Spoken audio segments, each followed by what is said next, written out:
نماز کی تیسری شرط ہے استقبال قبلہ، یعنی نمازی کا چہرہ اور سینہ قبلہ کی طرف ہو، چہرہ اور سینہ قبلے کی طرف ہو۔ جو نماز پڑھنے والا کعبۃ اللہ کے پاس ہے، کعبۃ اللہ اسے نظر آتا ہے، کعبۃ اللہ اسے نظر آتا ہے، تو اس کے لیے مسئلہ یہ ہے کہ وہ عین کعبہ کے سامنے نماز پڑھے گا۔ کس کے سامنے نماز پڑھے گا؟ عین کعبہ، یعنی یہ ہے قبلہ، کعبۃ اللہ ہے، اور بندہ کعبۃ اللہ کے پاس ہے، اسے کعبۃ اللہ نظر آتا ہے، تو اس کے لیے مسئلہ یہ ہے کہ وہ عین کعبہ کے سامنے نماز پڑھے گا، یعنی جب وہ رخ کرے گا تو اس کے سامنے کعبۃ اللہ کی کوئی نہ کوئی دیوار، کوئی نہ کوئی کونا ہونا ضروری ہے۔ یہ کس کے لیے ہے؟ جو کعبۃ اللہ کے پاس ہے، کعبۃ اللہ اسے دکھائی دے رہا ہے، اس کے لیے مسئلہ یہ ہے کہ وہ عین کعبہ کے سامنے نماز پڑھے گا، یعنی یہاں نماز پڑھ رہا ہے تو اس کے سامنے کعبۃ اللہ ہے، یہاں نماز پڑھ رہا ہے تو اس کے سامنے کعبۃ اللہ کا جو ہے وہ کونا آ رہا ہے، یہاں نماز پڑھ رہا ہے تو اس کے سامنے ادھر اس کا چہرہ ہے تو اس کے سامنے کعبۃ اللہ کی کوئی نہ کوئی دیوار، کونا موجود ہو۔ یہ ہے اس بندے کے لیے جو عین کعبہ کے سامنے ہے، تو اس کے لیے حکم یہ ہے کہ وہ عین کعبہ کے سامنے ہی نماز پڑھے گا۔ اچھا، یہ تو ہے اس کے لیے جو کعبۃ اللہ کے پاس ہے۔ اب جو ہم جیسے لوگ ہیں جو کعبۃ اللہ سے سینکڑوں میل دور ہیں، ہمیں کعبہ دکھائی نہیں دیتا، اب ہمارے لیے مسئلہ یہ ہے کہ ہم جہت کعبہ کی جانب رخ کریں گے۔ ہمارے لیے کیا ہے؟ جہت سمت، جس سمت کعبۃ اللہ ہے ہم صرف اس طرف منہ کریں گے۔ اب ہم یہاں ہیں تو اب ہماری اس سائیڈ پہ، اس سمت میں، اس جہت میں کعبۃ اللہ ہے۔ ممکن ہے کہ جو یہاں ہم کھڑے ہیں کہ یہاں بالکل سامنے کعبۃ اللہ نہ ہو، کیونکہ کعبۃ اللہ تو ایک دیوار ہے، ایک کمرہ ہے، ایک ڈھانچہ ہے نا، تو اب وہ ایک جو ہے وہ جگہ رکھتا ہے، سمجھ آ گئی؟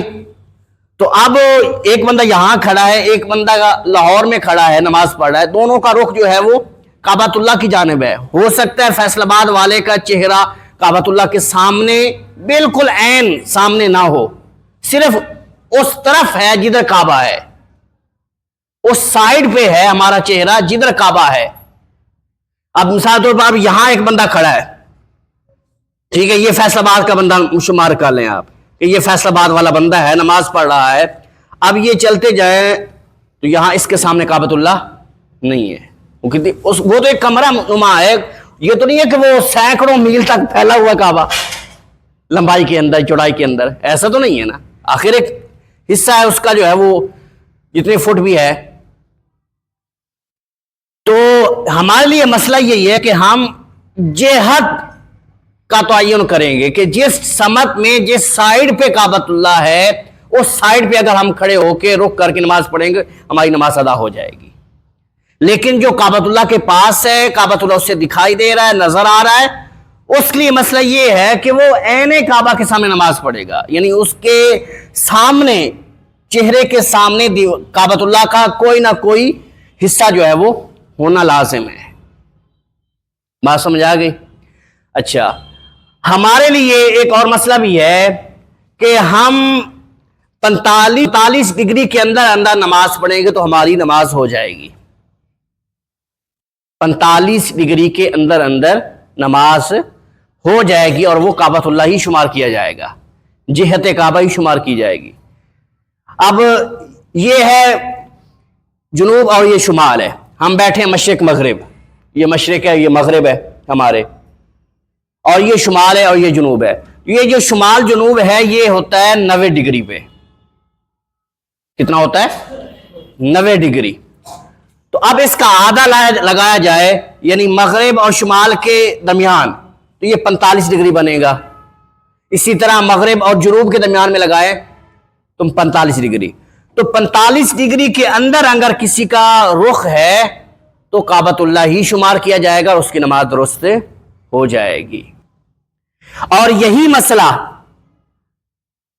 اسی مسئلے سے ہمیں یہ بات بھی سمجھ میں آ جانی چاہیے کہ جو ہم واش روم بناتے ہیں، سیٹ لگاتے ہیں یا شاور لگاتے ہیں، تو وہ بھی 45 ڈگری سے باہر ہونا چاہیے، کیونکہ کعبۃ اللہ کی طرف رخ کرنا یا پیٹھ کرنا منع ہے پیشاب پخانہ کرتے ہوئے. تو بعض ہمارے مستری جو ہیں وہ کیا کرتے ہیں، تھوڑا سا جو ہے وہ رخ چینج کر دیتے ہیں، ترچھواں کر دیا، ٹھیک ہے، وہ سمجھتے ہیں کہ اب جو ہے وہ مسئلہ حل ہو گیا ہے. تو اس سے مسئلہ حل نہیں ہوا جب تک وہ 45 ڈگری سے باہر اس کا رخ نہ کر لے، اپنی سیٹ کا یا شاور کا. 45 ڈگری سے باہر اس کا جو ہے وہ شاور ہونا چاہیے یا سیٹ کا رخ ہونا چاہیے. اس کے اندر ہے تھوڑا سا ترچھواں کر لیا تو اس سے بات نہیں بنے گی، اور وہ ویسا ہی گناہگار ہے جیسا کہ کعبۃ اللہ کے طرف جو ہے وہ اس نے سیٹ لگائی ہوئی ہے اور پیشاب پخانہ کر رہا ہے.